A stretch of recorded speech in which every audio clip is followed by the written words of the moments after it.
먼저 성윤모 산업통상자원부 장관께서 대책 전반에 대해서 브리핑하시겠습니다. 네, 안녕하십니까. 산업통상자원부 장관입니다. 미리 배포해드린 보도자료를 바탕으로 소재, 부품, 장비, 경쟁력 강화 대책의 주요 내용을 설명드리겠습니다. 먼저 이번 대책의 배경과 의의를 말씀드리겠습니다. 소재, 부품, 장비 산업은 제조업의 허리이자 산업의 미래 경쟁력을 담보하는 핵심적인 분야입니다.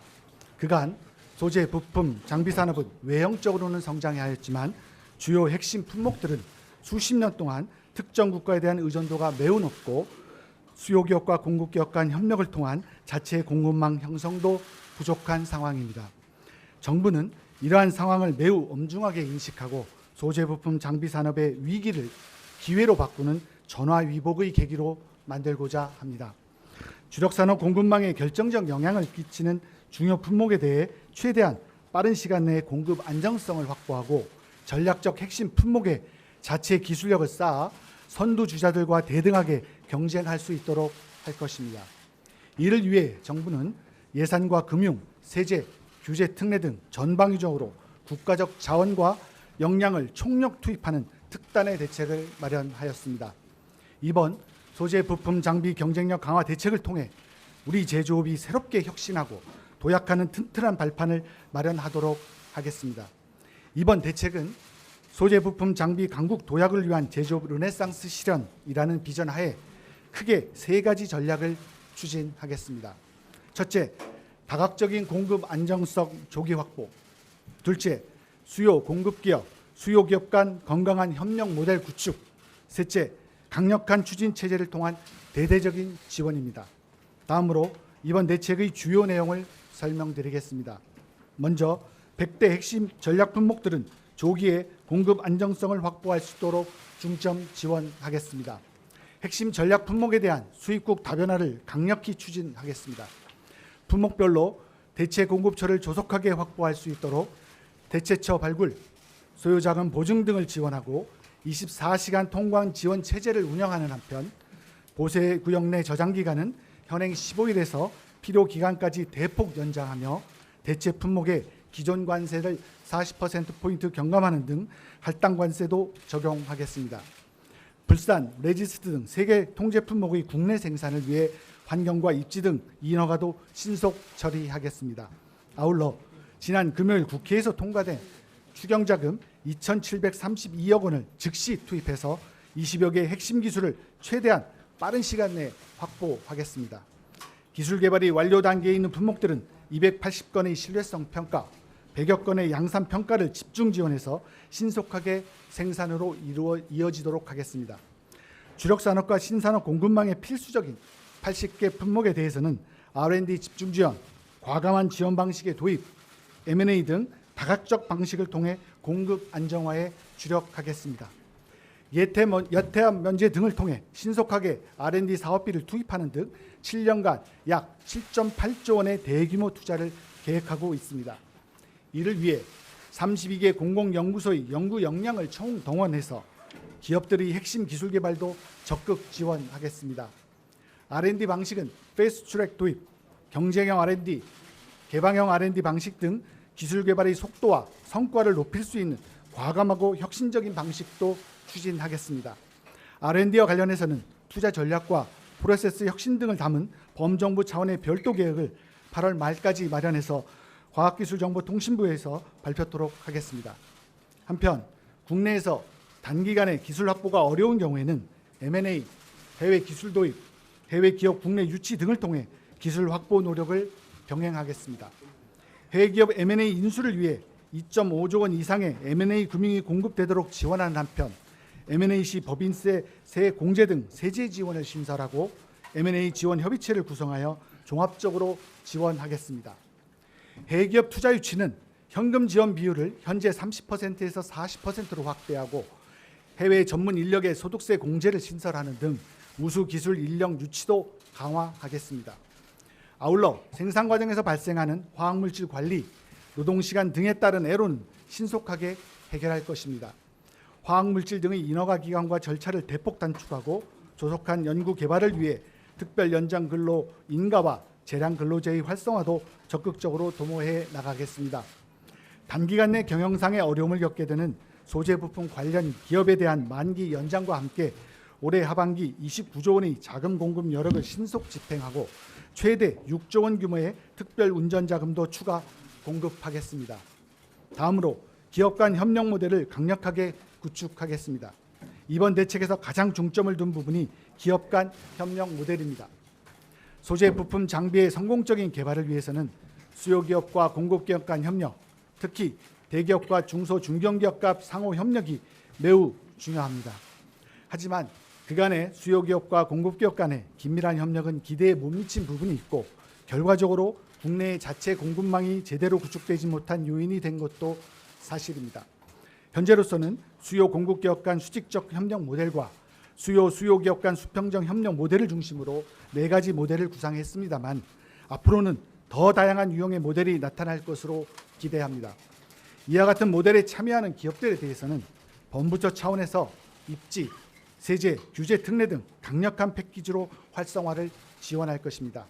예를 들어 수직적 협력 모델의 협동 연구 개발형의 경우에는 수요기업 기술 로드맵 공유, 공동 R&D, 핵심 품목 개발에 대한 기술 활용 R&D 등을 지원하고 수평적 협력 모델의 공동 투자형의 경우에는 핵심 소재 부품 장비 협력사를 공유하거나 공동 개발 시설에 대한 투자 사업 등이 가능합니다. 이러한 사업 유형별로 구매 조건부 R&D 연계, 양상평가 시제품 제작, 성능평가 비용 지원 등과 함께 세제 인센티브와 규제 완화 정책을 연계한다면 다양한 조합의 패키지 지원이 가능하고 협력 모델의 성공 가능성도 더 높일 수 있습니다. 정부는 협력 모델에 대한 범부처 차원의 강력한 실천을 위해 조속하게 경쟁력위원회를 신설할 예정입니다. 경쟁력위원회는 제시된 협력 모델에 대해 지원 패키지 요청 등을 승인하고 예산, 금융, 세제, 규제 특례 등을 패키지로 지원하는 기능을 강력하게 실행할 것입니다. 무엇보다도 협력 모델의 성공을 위해서는 수요기업의 역할도 매우 중요한 만큼 수요기업의 보다 적극적인 역할을 협의해 나가는 한편 이번을 계기로 수요기업과 공급기업이 상호 윈윈할 수 있는 건강한 협력 생태계가 만들어지도록 하겠습니다. 둘째, 공급기업의 기술 개발과 수요기업의 생산 단계를 연결할 수 있도록 실증 양산 테스트 베드를 대폭 확충하겠습니다. 공급기업은 수요기업의 기술 개발 투자 로드맵 정보 부족과 시제품 제작 부담, 수요기업은 양산 테스트 비용과 위험 부담 등 시장 실패 영역이 존재함을 고려해서 기술 개발이 생산으로 원활하게 이루어질 수 있도록 실증 테스트 베드도 확충하겠습니다. 먼저 4대 소재 연구기관을 실증 테스트 베드를 확충하는 것과 동시에 수요기업이 보유한 양상 테스트 베드가 현재 반도체에서 자율차, 전기차 등으로 개방이 확대되도록 유도해 나가겠습니다. 시장 진입에 따르는 위험을 대폭 완화하기 위해 1,000억 원 규모의 신뢰성 보증 제도를 도입하고 신뢰성 특허, 해외 진출 바우처를 연계 지원하겠습니다. 또한 공공기관과 소재 부품 기업을 연계해서 실증 테스트 베드 운영과 수요 연계 R&D 등도 추진하겠습니다. 셋째, 민관 공동으로 대규모 투자 펀드를 조성하겠습니다. 연기금, 민간 투자자 등이 참여하여 소재 부품 장비에 투자하는 대규모 펀드를 조성하되 일반 국민들도 참여하게 함으로써 명실상부한 국민 투자 플랫폼으로 발전시키겠습니다. 아울러 소재 부품 장비 전문 기업에 투자 시 양도 차익과 배당 소득 비과세 등 세제 혜택을 신설하고 벤처 캐피탈 등 민간 투자와 연계하여 지원하는 투자 연계형 R&D도 내년부터 대폭 확대할 예정입니다. 아울러 원천 기술 R&D 및 시설 투자의 세액 공제 확대 등 투자 인센티브도 강화하겠습니다. 넷째, 글로벌 수준의 소재 부품 장비 전문 기업을 육성하겠습니다.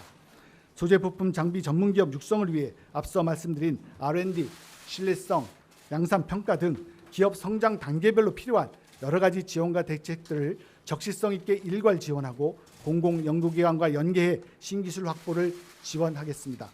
또한 성장 잠재력 있는 소재 부품 장비 기업의 저변을 확대하기 위해 스타트업 창업기업과 강소기업을 중점 육성하고 궁극적으로 글로벌 전문 기업으로 성장할 수 있도록 관계부처 간 체계적인 협력도 강화해 나가겠습니다. 다섯째, 이번 대책의 일관성 있고 강력한 추진을 위해 강력한 추진 체계를 신설하고 특별법도 전면 개편하겠습니다. 소재 부품 장비 경쟁력 강화 대책을 강력하게 추진해야 할 컨트롤 타워로 경쟁력위원회를 조속하게 신설하고 이를 뒷받침하는 실무 추진단도 산업부에 설치할 예정입니다. 아울러 법 제정 후 20년 가까이 지난 현행 소재 부품 특별법은 시장 요구에 맞게 제도의 틀과 내용을 전면 개편하겠습니다. 장비까지 대상을 확대하고 강력한 규제 특례 근거를 신설하는 등 상시법으로 전환하겠습니다. 이번에 범정부 차원에서 마련한 소재 부품 장비 경쟁력 강화 대책은 최대한 단기간 내에 중요 품목의 공급 안전성을 확보하고 나아가 소재 부품 장비 산업 자체의 특정 국가 의존 탈피와 근본적인 경쟁력 확보를 국가적 어젠다로 추진하겠다는 구체적인 실천 선언입니다. 우리 소재 부품 장비 산업은 가마우지라고 불리기도 했습니다.